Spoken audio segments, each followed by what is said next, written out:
Hello, everyone. Welcome back to the Review Realm. Once again, John here, of course. And as always, joining me when we cover album reviews just like this. Again, thanks for joining us. Let's say hello to Sam, the SLB.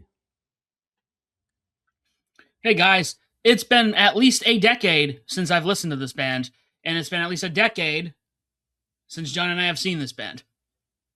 Wait, you have to refresh my memory, Sam. When did we see this band? Montreal. And I think they were also in Sacramento. I, I didn't even, I don't even remember that, but thank I guess I have seen them before. It shows how much I know about this band. Of course, you've clicked upon this. You are listening. We are talking about the I don't even know what album this is for them, but we are talking about the new album from the band Motionless in White. We're talking about Decades. It's their seventh album. I thought it was going to be their 10th because decades, 10. Um, yeah, yeah, this is one. It's funny you brought this up. And I was thinking to myself, man, when was the last time I actually listened to this band?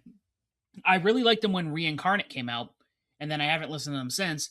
Minus the fact that they do Ripley's theme song if you watch wrestling. Honestly, Sam, that's as much as I know about this band is the fact that they do Rhea Ripley's theme song. I've never listened to an album from this band. I barely knew what they sounded like besides that. So this was a first for me. This was quite different than I expected. It had some pieces in there that I said, okay, this was kind of what I envisioned them to sound like, and there was other parts of this album where I said, I didn't know they were like this. So Mm-hmm. we have quite a bit to work with here. You know, we had 14 songs. Two of these were bonus tracks, of course. It looks like three or four singles, no, four singles, excuse me, for this. So why don't we start with those? Because I think the first one or one of the first ones that was released was "Playing God," which obviously features Corey Taylor. We know who that is. Probably the fastest one on the album, I would say. Yeah, this one, it's funny. Before I even noticed Corey was on this track, when the song starts, I'm listening to like the beginning and like the first part of the verse. I'm like, man, this sounds kind of like Slipknot.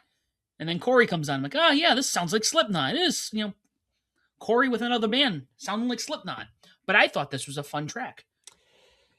This is one of the better ones. It immediately goes into a thing that I find as a bad side of this album. It's the five finger punch syndrome, Sam, with the constant swearing. I find Yes. that very uncreative, and they do it. I think every song on this album has an explicit warning, so they don't shy away from it. So that is a down. I see that as a down part of the album. I don't want to stray from this, but I had this thought the other day. I'm like, there's a lot of content where sometimes it's not even, I don't want to use the word tasteful, but it happens way too much in a lot of stuff. And I would agree with you. This was, that was a takeaway with some of these tracks.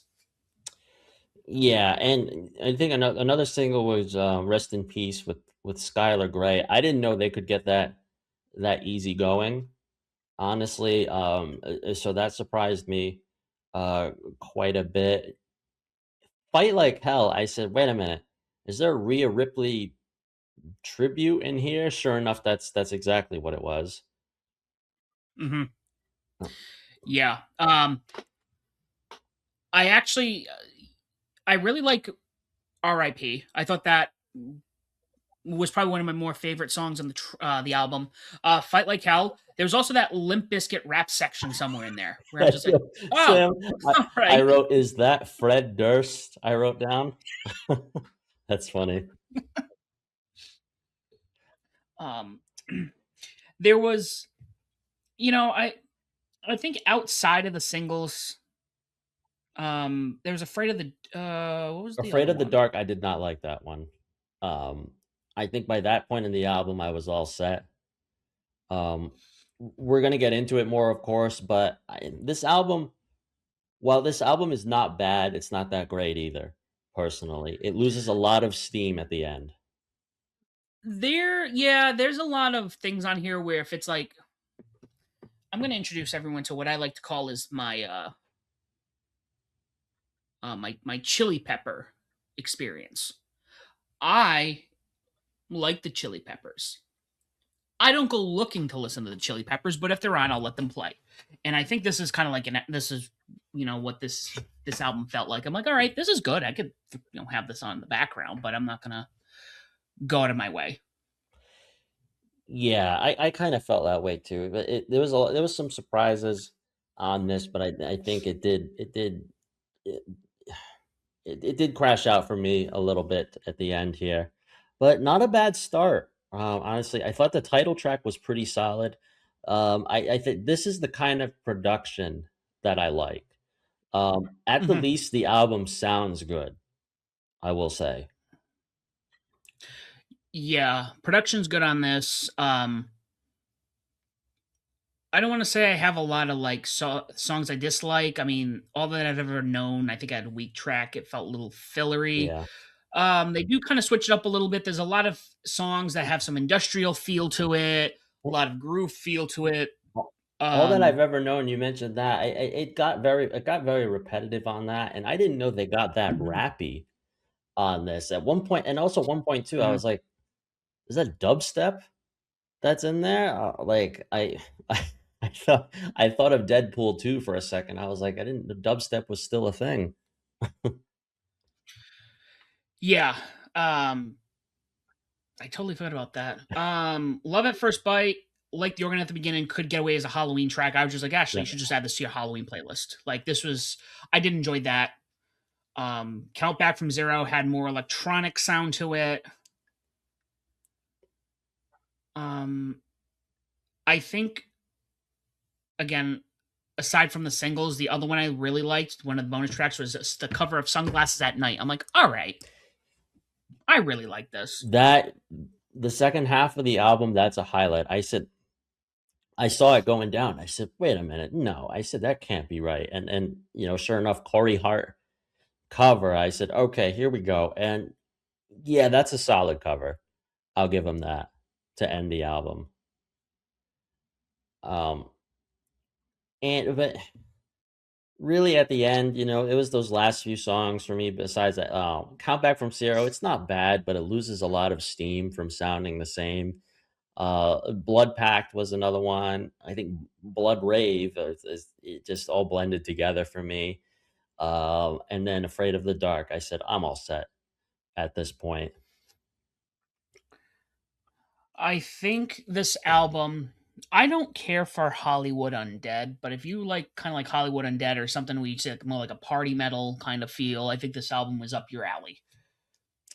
Yeah, and I don't know if you bothered with the either with the 2 bonus tracks, Sam. I'll just you're shaking your head no. Hollywood, I thought, "Oh, that was cringe." I said "This was" yeah. And the other one was just Fight Like Hell again, and that one I said, "I'm not gonna bother." I didn't even listen to it. I said, "I don't know who Outlier is. I already heard this, so I don't think I'll feel any differently with it." Yeah, no, I think you and I, and maybe it's I don't want to sound old. I'm not old. We're not old. But like there's definitely some of these albums I'm like 14 songs. I gotta listen to 14 songs. So I want to listen to 14 songs. Even the bands I like, I'm just like, I feel like the albums need to be tracked a little shorter. Um and I think this album, if you got rid of a couple of songs, it might have probably sounded a little tighter. Yeah, I think maybe one of the Blood songs could have gone. I felt like that they didn't really need that. The album, yeah, Too much blood. is 53 minutes. Not a horrible length, but I think the 14 songs track list you see, you're kinda like, "Ooh, okay." But the production on this was really good. I think Roadrunner Records did this, which is always a plus, to do that. So overall, this album I would say is right in line of mediocre. Uh, I would say it was enough for me to maybe listen to more of this band because obviously I don't know them super well. But at the same time too, I'm don't feel like I'm missing a lot either. Yeah. Again, I think there are a couple of songs that I like. Probably, throw them on from time to time, but not up, not really up my alley in the long run. But tell us why we're wrong in the comments. I'm kind of curious to hear what people. Yes, please tell us old timers why we are wrong, why we are not hip with the young kids and the metal scene these days. That is our thoughts on the new album from Motionless in White, Decades. Let us know your thoughts in the comments below. Thanks for joining us, and as always, do not forget to join the Bedlam.